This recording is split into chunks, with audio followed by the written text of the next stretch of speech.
Hi guys, this is John again with another model review. This time I'm building and reviewing the Airfix 72nd scale Douglas Dauntless. Originally the model was released in 1967 on a red stripe box. I believe this is a Type 3 box and the kit was just simply called the Dauntless. The full term of the kit of the aircraft was the Douglas SBD 3 Dauntless, but there are parts in this kit to build the 5 variant, and we'll go into that later. 1967 release was that's the first time the kit was released on a red stripe box by Airfix, and in 1970 it was released by MPC in America. This is this is Airfix's American agent that released the kits. Virtually every single kit Airfix built was released by MPC. That's the 1970 rendition. Notice the box art is exactly the same. Then you had the 73 rendition, and this is the kit that I'll be reviewing. It was then called the SBD Dauntless, wasn't just called the Dauntless then. SBD stood for Strike Bomber and Dive Bomber. Scout Bomber and Dive Bomber. That's the 73 release. That was in the mauve logo Airfix badging, and in 1975 they went over to the red logo Airfix badging. It's basically exactly the same box art, they just changed the logo colours. Then 1975 gave way to 77's MPC release. This is an interesting MPC release because it incorporates 3 completely different variants. All American. This one here is actually featured on all of their all of their Airfix kits, but the other 2 aren't. The other 2 are only available as MPC models. This one I think was pre-war. This one was around about the outbreak of World War II in 1939. This one would have been about 1940-41, around about the time of Pearl Harbor, maybe a little bit earlier, and this one was about Battle of Midway.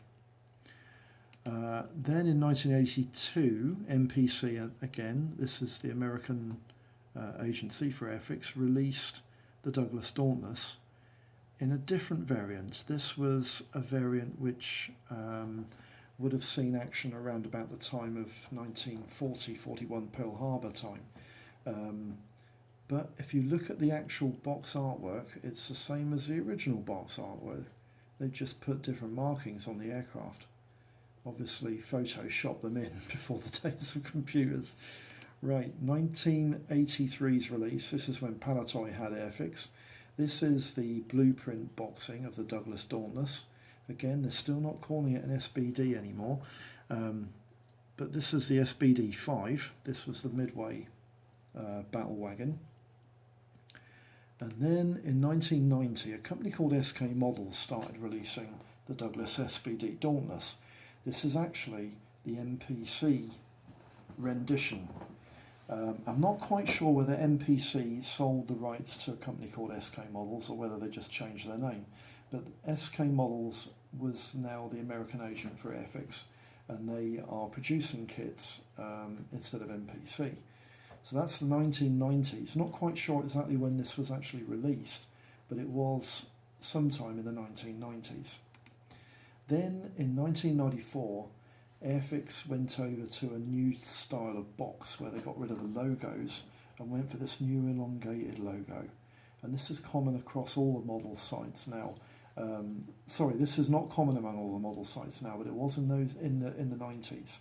Lots and lots of Airfix kits were released with this logo on. But again, it's the same box artwork. That's the 1994 release. And then in 2011, again, the same box artwork, but this is in Humbrol's red box offerings.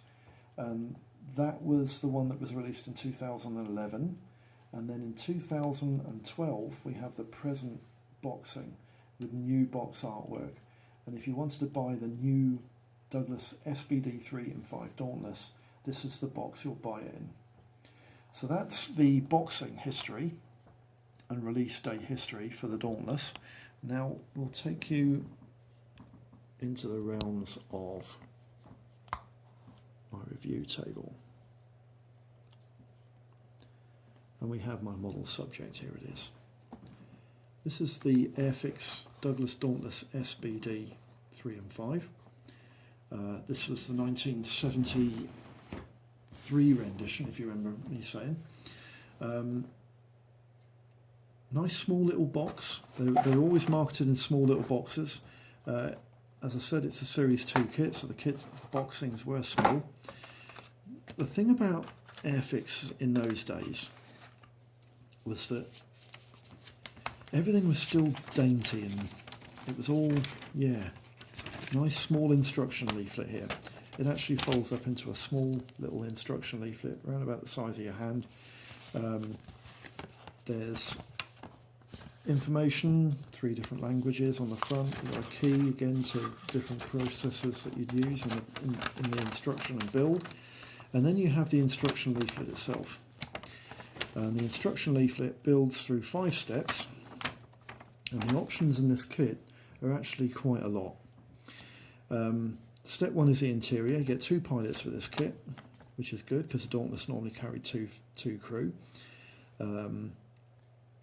The pilot and rear gunner, they face in opposite directions, and the interior's very, very basic, but when this kit was released in 1967, they weren't too bothered too much about how much detail they put inside the kits, and the Airfix kits weren't actually that bad when you consider that a lot of other models being released at the time, all they had was a location pin located here and a pilot to sit on it.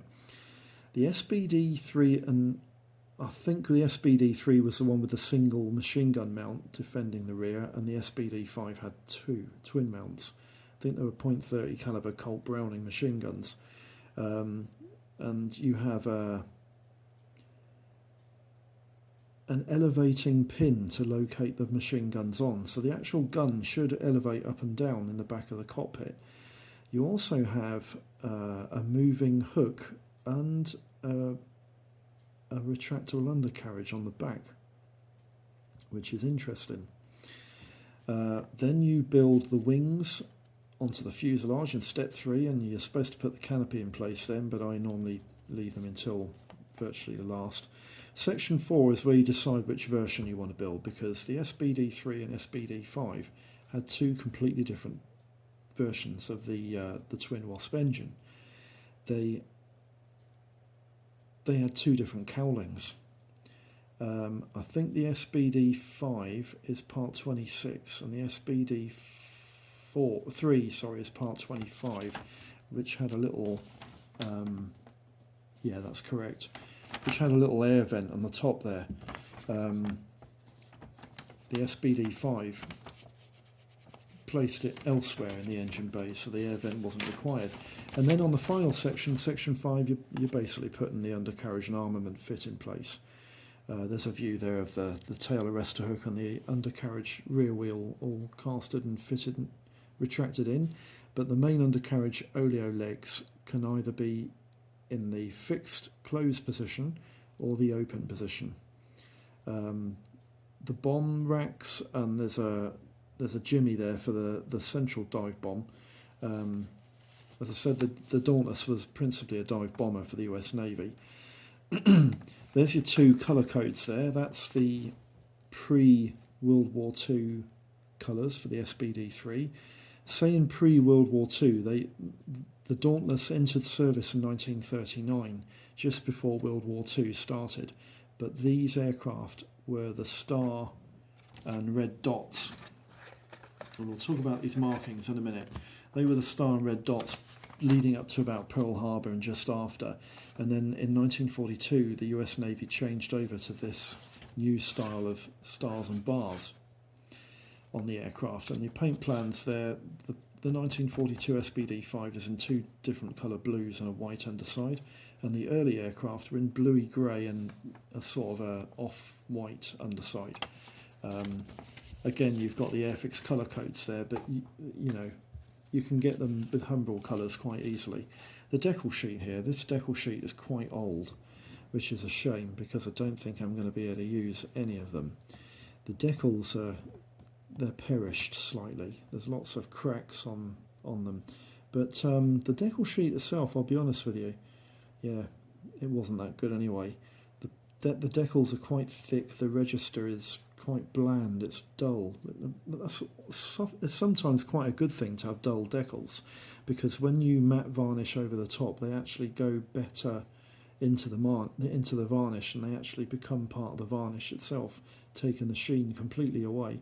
But these decals, I think, well, as soon as you try and waterslide them, I think they're just going to drop to bits. So I think these decals are going to be thrown away jobbers. But I just want to talk basically about the two different insignias. Early US naval aircraft had a blue circle with a white star and a red dot in the middle. And these were found during the war, when the Japanese brought America into the war after the attack of Pearl Harbor, that these were very easily misidentified by anti-aircraft gunners and fighter pilots who actually shot quite a few American aircraft down thinking they were Japanese. So they took the red dots out of the stars and placed the white bars either side of the blue circles. And these are what were called stars and bars. And these are still being used today. We'll go to the parts now. Nice little touch in early Airfix kits is you've got a display stand like this. The bigger models, even the big bombers, the Lancasters and the Liberators, they had display stands, but obviously they were much bigger. And these display stands, yeah, they're actually quite marketable. So if you want to sell them, I'll be selling that one after I finish building this kit. I don't use display stands very often unless the kits are quite small. But yeah, I don't normally need to use them. I'll just take all the parts out of this kit first, because I'm going to talk about some of these parts.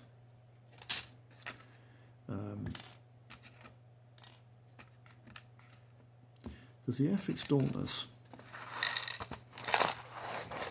was actually quite detailed kit for its time. The interior was quite basic, but the rest of the kit was actually quite detailed and complete. That's just a little bit of sprue that's dropped off. Right, the transparency. Modelers are always interested in what the transparencies are like, and I'll be honest with you, they're a typical Airfix transparency from 1967 mouldings. They're thick, they're not particularly clear, although the distortion is quite thick, but they're nicely framed and easy to paint. You can see the framework there. That's you can see there's a little stress mark on the top of that canopy there, but to be honest with you, it's typical. These parts are typical of Airfix 67 renditions. They're quite thick, as you can see. That's the actual canopy itself, the whole frame. That first bit sits inside there, and the forward canopy, sorry, this is the rear canopy. This part is optional, because if you have the gunner in place with the gun open, this part should normally slip inside the canopy behind him, but you can't do that, so you just remove it. There's also a little landing light, which you can see there, that fits inside the wing. The kit itself is made in midnight blue plastic. Yeah. Yeah, it's quite, yeah. They were made in midnight blue. Airfix built an awful lot of different colours. They built a lot of models in different colours, and they tried to make the model colour as close as possible to the outcome build of what you would end up with. So US Navy aircraft tended to be this dark blue. British RAF aircraft tend to be sky blue, so did the German aircraft. The Japanese aircraft tended to be white. Yeah, and the ships all tended to be grey, but this one's midnight blue. Lovely. So that's your two fuselage halves. You've got the two upper wing parts, which are there. talk about them in a minute.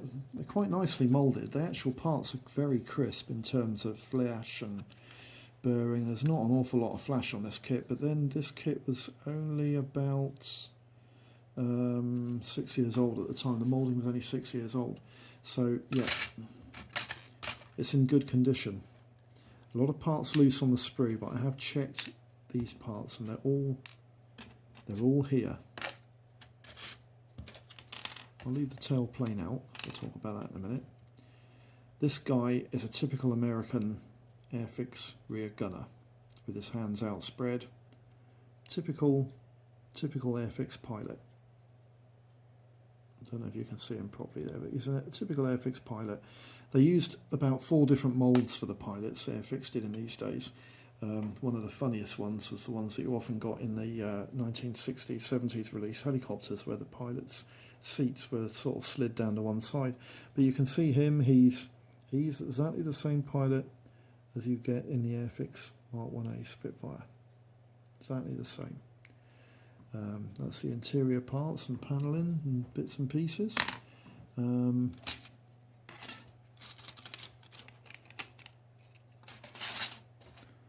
You've got a few more bombs here. There's the propeller. The propeller's nice and crisp. Yeah, I'm quite pleased with that. Hamilton standard constant speed propeller. Lovely. No burr, no flash, no knelt. One of the wheels, and that's the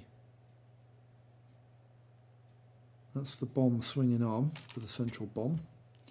The interior floor pan, basic as hell, but does the job, doesn't it? The engine, I quite like this because the engine is quite nicely crafted, and if you can get the paint right with that, you can make that looking quite nice. I quite like that. That's quite a nice touch. I'll just quickly go through the two sprues. They've also got the arrestor hook. That's very small. You'll have to take a lot of care taking that off the sprue, and also the oleos for the main undercarriage and the forward and middle bulkhead there for the pilot seat. And then you've got the rear tail wheel, the bomb fins. There's a big massive set of flash on that bomb fin, if you can see it there. Can you see that? But basically the parts are quite crisp. The wheel, the main oleo wheel there, if I can get it to come into focus for you, it's nicely crafted and finished. And the other side, yeah, nice detail on it, and it's crisp and clear. I like it. Here's the two different cowlings. This is the SBD 5, which has 2 machine guns in the top, and the SBD 3 has 2 machine guns in the top, but it also has an oil cooler. See, there we go. So you've got your 2 different variants there. Tail plane, nice crisp, there's no flash. It's a nice little kit. I'm looking forward to building this. It's a nice little kit, very nice. Upper wings and the lower wing. Right, this kit suffers from what is common with a lot of models of this era. They're called gigantic rivets. You can see them there. The thing that's interesting about the US naval aircraft is that they did have all these rivets. So it's good that they're moulded and it's good that they're on the kit, but they are a bit large. And you need to sand them down a little bit if you're going to build a kit that's accurate. If you're just a newcomer and a novice and you're not really bothered about accuracy, just want to slap some paint on there, that's fine, because they're not massive, but they are a little bit big. But when you're sanding these down, you've got to make sure that you don't sand any of the detail down on these dive brakes, because the dive brakes were like that. Both sides you can see them, that's where the light goes, inside the wing. And again, the upper wing halves, they suffer from the same problem. Rivet City, lovely. You have to sand all those down, and again you'll have to make sure you don't sand down the dive brake parts. Again, the fuselage interior has nothing in it at all except for the floor pan and the bulkheads. And the Airfix Kit, again, here we go, Rivet City. There's a lot of rivets on this kit, awful lot of rivets. You're going to have to sand them down if you want something quite accurate. I usually use a light emery board, a piece of emery cloth, or even sanding paper, and just lightly rub it down. But the fit on this kit is actually very good. I mean, you can see there's no fit issues whatsoever with this model. It fits together lovely, and I'm not expecting there to be any issues with it whatsoever. So, a nice kit. I'm very interested in getting this started, but I'm going to have to get some decals aftermarket for it. But yeah, that's not really a problem. I might even have some decals which I can change for them. So there we go. So that's the inbox review. We'll just go through the. I'll leave that there so you can see it.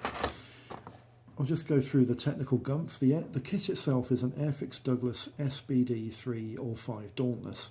Its release date was 1967, and it's built in 1/72nd scale, and it's a Series 2 kit. Decals are for two versions, one with markings for an SBD 3 circa 1940-41 around Pearl Harbor time attack, and the other is for an SBD 5 circa 1942 Battle of Midway, both US Navy.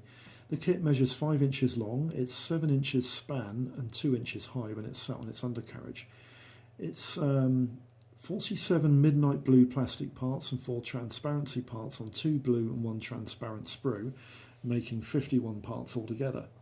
The kit's old, but it is a good rendition with parts to build either the SBD 3 or 5. Must understand that the 2011 and 12 issues of the Airfix kit are still using the 50-year-old mould, so flash city here and there maybe, and even some fit issues due to the age, because as the moulds get older, they get worn out, and you'll find that parts will be coming out of the mould, and they'll be banana shaped slightly, or they'll have issues with the fit, or they'll have issues with the detail. The retail value of this kit is available from model shops. It's around about £10 in the model shops in the new release issues. But I have seen this kit in older boxings offered for between £4 and £25, with the average being about £9. The overall impression is that the kit is an old favourite of mine. It is an old favourite of mine. I can remember building this when I was about 12. Didn't make a very good job of it because in those days I wasn't that good. But it's still a nice, reasonable model with plenty of options for the builder, and it's good value and well detailed if a little heavy with the rivets. So if you fancy a Dauntless, the Airfix kit isn't that bad. As I said, it's some build issues, but they're all really superficial and nothing that can't be sorted with a bit of sandpaper. So have fun building this one if you pick one up, and I'll speak to you next time with the next review. Hope this has been good. Bye bye.